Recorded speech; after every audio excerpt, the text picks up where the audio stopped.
Hey Karen, how are you today? I'm good.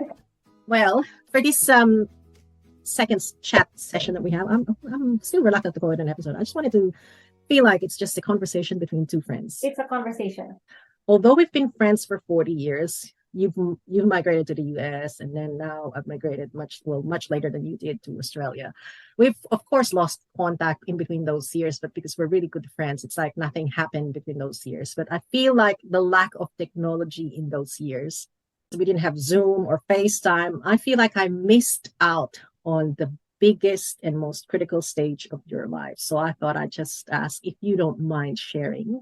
No, I would love to share, especially just to catch up with you, because we've always been into each other's business. Yes. When we were in high school, we would already be together 12 hours a day. Yeah. And then when I get home, I would write letters to each one of Yes. you Yes. so I can give it to you the next day. Yeah. And then you can read about the period when you weren't with me. Like this is happening to me. And then you went to the US, and then all of these big things happened to you, big Life happens. struggles. Let's get the conversation going, and I want to be here for you to listen. Tell me about, your first marriage. So this is something that happened in the past. Am I okay? Yes, I am okay. And so it was a whirlwind. Right? Yeah. Um, we got married less than a year after we met. Mm-hmm. Um, then 9 months after the wedding, we had my son. So anyway, all that, we ended up separating. So, which is what I want to share. How soon was that So, after your baby boy, your beautiful baby boy was born? um, I can't remember now exactly Mm-hmm. how long after the wedding actually when we separated. Yeah. But in a way, I think it's a good thing because that shows you that I moved on and there are no more, like I've forgotten the dates. I've forgotten markers, like I guess there's no more importance. But I think the big stress or trauma was like the first thing is, right after it happens, you feel lost. I felt so lost. I felt so down. And by the way, these words, I think is an understatement of how I really felt because the feeling was so heavy that it was all the way down to my core. So it's helplessness, agitation, and I still have to work. I still have to mother. I think my son was maybe 2 or 3 years old at that time. Wow. But all I wanted to do was curl up under the covers and just try to sleep because sleeping will make you forget or sleeping is like a short respite. And I remember it's just so painful. It's really actually a pain that I felt physically, but Yeah. it's different from a pain of being cut or bruised. But it's pain. It's Yeah. pain. I guess it's a heartache. Yeah. And I Like your remember, heart is being ripped off your chest. yeah, it's really I think that's really what they meant by brokenhearted, like that kind of pain.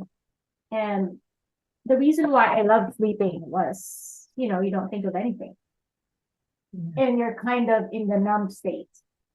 And then I remember, right, when you're sleeping and then you start to wake up because you start to be aware that you're awake, you're starting to wake up. And I Yeah. remember I'll know when that is because right away the pain will come on. Oh my So God. what I mean, I've had surgeries. I've had Yeah. surgeries in the past years, and they they give you an anesthetic. It's what I can compare it to. It's like when you're in anesthesia, you're numb, but you know when it's wearing off. That is a great analogy. Yeah, you'll know when it's coming on. When I wake up, then it's like the anesthesia is wearing off. But I still needed to work, and the more I needed work at that time because then I needed to support my son. Um, we were under my insurance. We needed that. So I didn't have the luxury of saying, I'm just going to stay under the covers and just miss everything. I still Yeah. needed to show up to work, just like what everyone else had to do, right? The world doesn't stop because my world stopped. I mean, I still have to be in the world. So I remember it was so hard to concentrate at work. Did you And know at that time that that was depression? I didn't even know I was depressed, but all I knew was I was just so agitated and it felt like the day was so long. And the reason why I'm feeling like the day was just so long is because I'm awake for such a long time because all I wanted to do was go back to sleep, right? Yeah. Um, but I needed to get through my day. So you need to survive. So I didn't know. I just felt like the day was dragging and I wasn't accomplishing anything.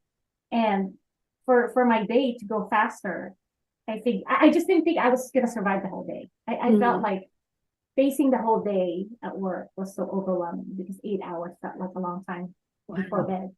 Yeah. So I was beside myself. Like it's hard to think, but I guess I was aware enough to know that okay, I need to keep my job.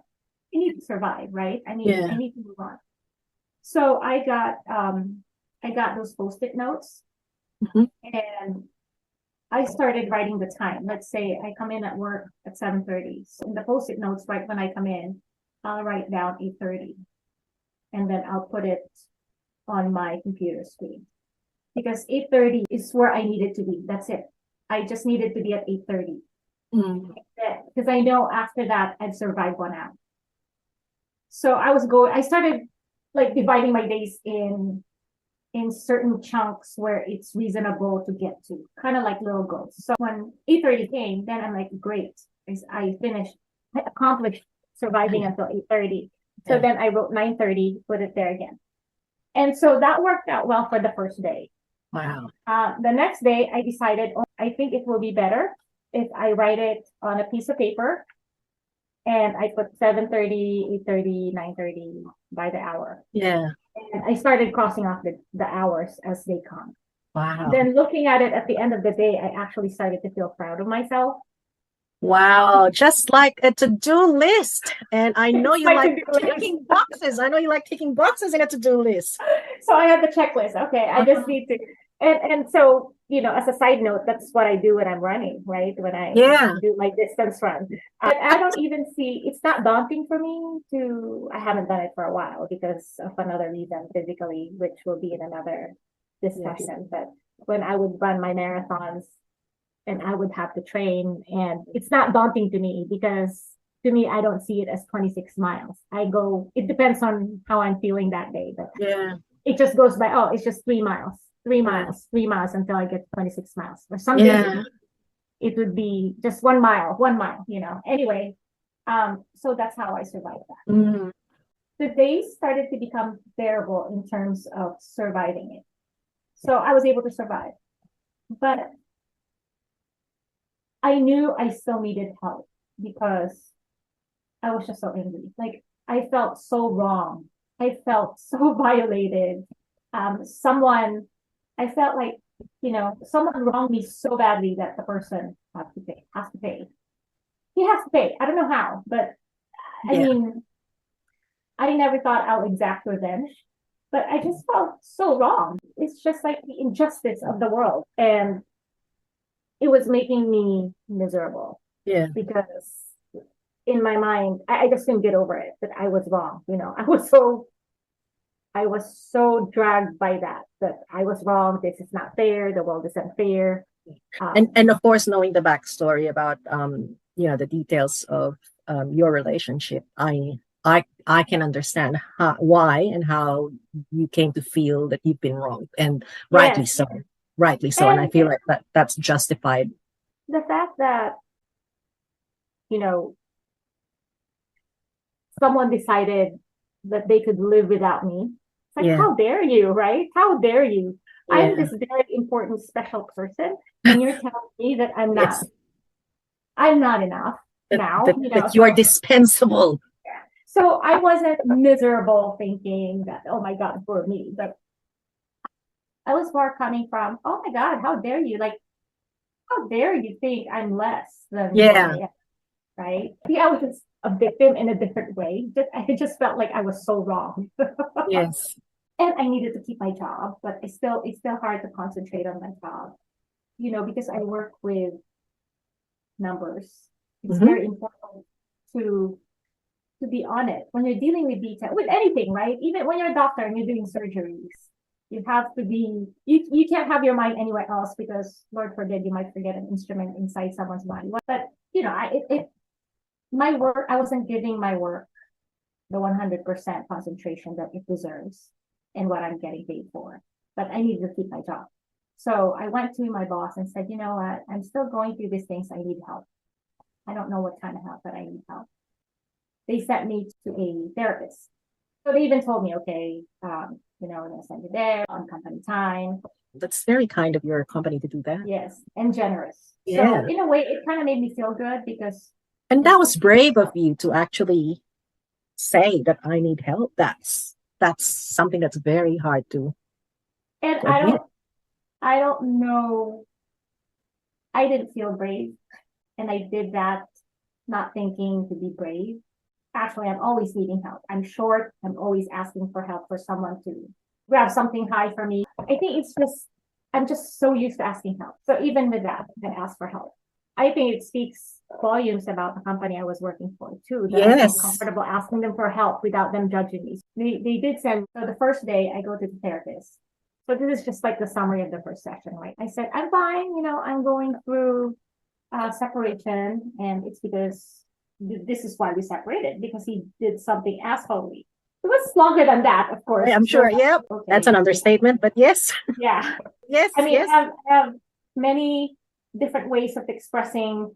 And since this is not about, bashing any particular person, yes, let's just summarize it by saying they did assholey things. Okay. Yes. Right. But I have a number, right? Like number one, number two. So pretty much, so pretty much that's it. So okay. So we ended that and make an appointment for a second session. Yes. Okay. I go back there. How are you? Oh my God, I'm so fine, but I still can't believe that asshole did this thing to me. And then, oh my God, he did something more. Okay, fine. So third session, came back and she said, oh, how are you? Yes, I'm great. And I'm trying to cope because, I'm trying to get over this asshole who did all these things to me, blah, blah, blah. Okay. All right. So then she said, which is different from the first two sessions, then she said, cool, yes, I believe you. I believe that this guy's a jerk for everything that he did. And you're such a special person. You don't deserve all that this jerk has thrown at you. Yeah. However, tell you what, he's not here. So I can't fix him. Yes. So and in fairness, that's not what you're paying her for. Yeah. So I can't make him less asshole because he's not here. But you're here, which is a good thing because that means you want to make yourself better. Since you're the one here, what are the things you want to improve on yourself? And I was like, what? Like, how do you want to make yourself better? I mean, forget about everyone else. Forget about what happened. Forget about the asshole treating you this. Forget about your time with the asshole. Forget about everybody. How are you going to make yourself better? Like, what are the things that you want to do? Okay. That you should do? So then I stopped. And then I'm like, okay, I smiled and I just nodded. Was that her way of saying, because at first when you said that, I felt like, oh, is she saying that there are some things that you need to fix about yourself? Or was that her way of saying, now that you've gotten rid of the jerk, what are the things that you've always wanted to do and have freedom to do? Was that what she meant? It's both, right? Okay. Because yes, I mean, not that she wasn't judging me, but aren't we all imperfect? And there are things that we can always work on. Okay. Right. So I could be more patient. I could be not necessarily related to that. Yeah. But yeah, it could have been related to that because going through relationships are always, it takes two, right? Yeah. And so it's not like I didn't have my faults, even though I really thought I was perfect. I still did. Yeah, and I didn't really think you did anything wrong. And I'm not just saying that because you're my friend, but So yes, so it's both. So that what can I work on? And then the second thing is I can do all the things that I've always wanted to do now. And even then, I mean, they're just those things. So then that's when actually I started running because I was thinking I've always wanted to I've always wanted to run. I've always wanted to join races. When she said that, it's like it opened the curtain for me. It's always been there. That opportunity is always there.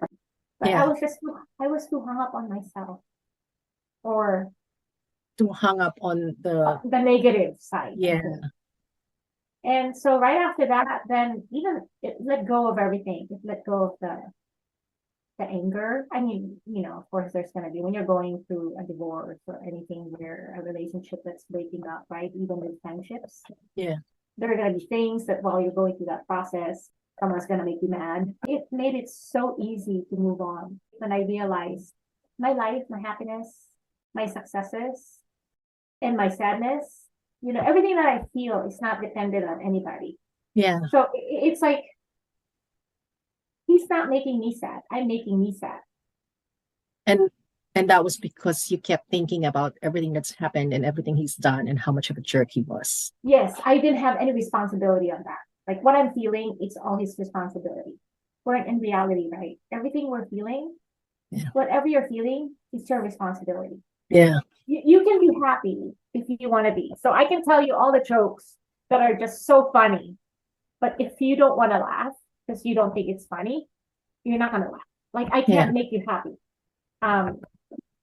I can buy you all the things that you love, to make you happy. But if you decide you're not going to be happy, you're not going to be happy. So I think that's the big take that I took. I've always tried to, but I think I'm just always conscious of that. Yeah. And it made life easier in some respects where I don't expect anything from people. In a nutshell, it's like, my happiness depends on me. As you were telling me the story, of course, my what I'm about to say is nothing compared to what you've experienced. And I remember I had this boyfriend for 3 years, and I found out that he cheated on me for 2 years of those 3 years. And that's yes.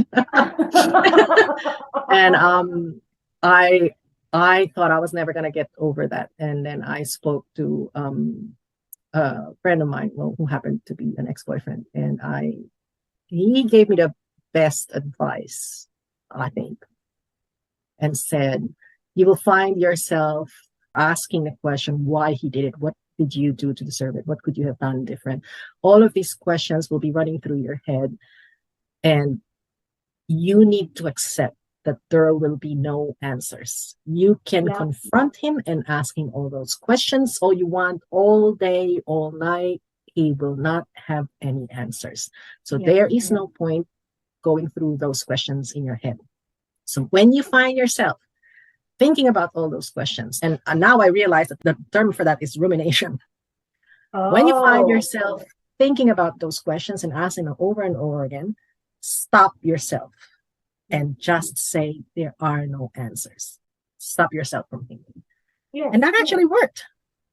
And then you realize, did it really matter? Does the answer really matter? It doesn't, right? Because that's right. It's not going to change the situation. That's right. No, yes. I'm not a religious person, right? And I've always hated the word forgiveness because forgiveness is for you, not for the other person. Yeah. Yes. So if someone comes to me and asks for it, then yes, if we get into a fight, let's say, and it's not like you're asking me for forgiveness, which is also fine. That's going to depend on you. But, someone will say, oh, that's okay. Don't get mad at her anymore. Just forgive her. I think it's so arrogant if you're not asking for it. And I'm going to tell you, or I'm just going to think, oh, well, I forgive you. Yeah. I think it's so arrogant to say that when you're not asking for it, because you didn't ask for it. And here I am like, wow, how big of me to say, I forgive you. Yeah. So I don't believe in that. But it feels self-indulgent, doesn't it? Yes, it's self-indulgent. Yeah. But I think what people mean, this is why words to me are important. Mm-hmm. I think what they mean when you say forgive is to move on. Just move on. And I'd accept the situation for what it is. Yeah, it is what it is. Move on. Move on. Yeah. Because one of the sessions that I attended when I was in therapy was acceptance. And I think you're right that in a sense that is forgiveness, because I can never say I've forgiven the people who have wronged me. But what I've actually come to do is I have accepted the situation for what it is or what it was. Yes. And my acceptance doesn't mean that I approve of it. Yes.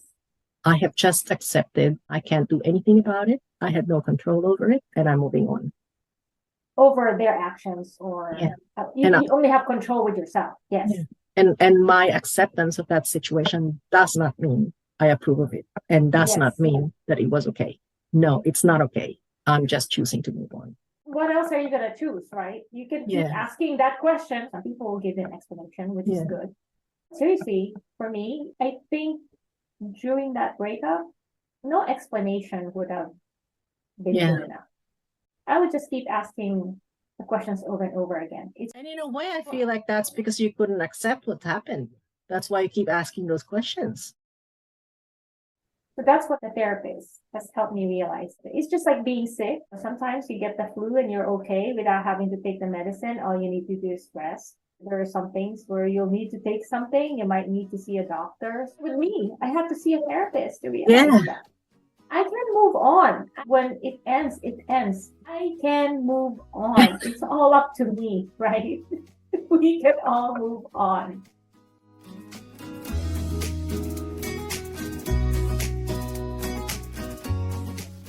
Am I Okay is intended for mature audiences as it discusses topics that can be emotional and upsetting. Stories, experiences, recollections, opinions, or insights shared by us are our own and does not reflect or represent the views and opinions of medical practitioners or other experts in mental health. The podcast or any linked materials should not be construed as medical advice, nor is the information a substitute for professional expertise or treatments. If you're struggling with mental health, we encourage you to seek the advice of your physician or other qualified healthcare provider. Please do not disregard professional medical advice or delay seeking it because of something you have heard from this podcast. If you or someone you care for is in need of immediate assistance, please find treatment locators and helplines in your country of residence, such as 988 Suicide and Crisis Lifeline in the United States, and Lifeline or Beyond Blue in Australia. Thank you so much for listening. If you would like to get in touch with us, you can reach us through our socials and follow us. You'll find our handle in the episode description. Or, if there's anything you'd like us to talk more about, you can email us through amiokaemail@gmail.com. If you have friends or family who you think would be interested in what we share, please tell them about us. They can find our podcast in any directory they get their podcast from. And please go on and rate us. It will let people know about us and find us. Once again, thanks for listening. Cheers.